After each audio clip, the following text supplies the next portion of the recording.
Hello everyone, welcome back to my YouTube channel. A lot of you have been asking me how to create our own Twixtor clips. So in today's video, I'll show you how to make your own Twixtor clip using Capcut PC.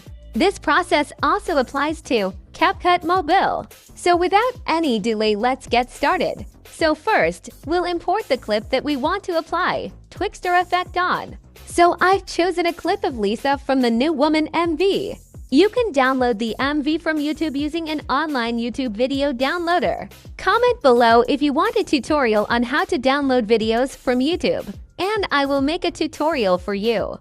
Now, select the clip and go to speed option above and decrease it to 0.5x. After decreasing the speed, you'll see an option below called Smooth Slow-Mo. Click on it, and then you'll see two more options. For that, choose the second option, Optical Flow. It will take some time to process, but this will make your Twixtor clip clean, smooth, and glitch-free. After that, you can see our Twixtor clip is ready.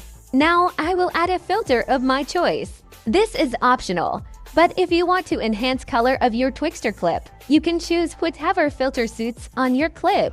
You can see the difference between the original Twixtor clip and the color-enhanced Twixtor clip. So this is how I make my own Twixtor clip using Capcut for PC. Let me know in the comments if my video was helpful for you or not. And also, let me know if you need a tutorial on how to use Twixtor clips like a pro editor, how to download videos from YouTube in high quality, how to make velocity edits on Capcut for PC, Instagram tips and tricks you should know as an editor, and etc. Don't forget to like, share, and subscribe to my channel. See you later with another tutorial. Till then, bye and have a nice day.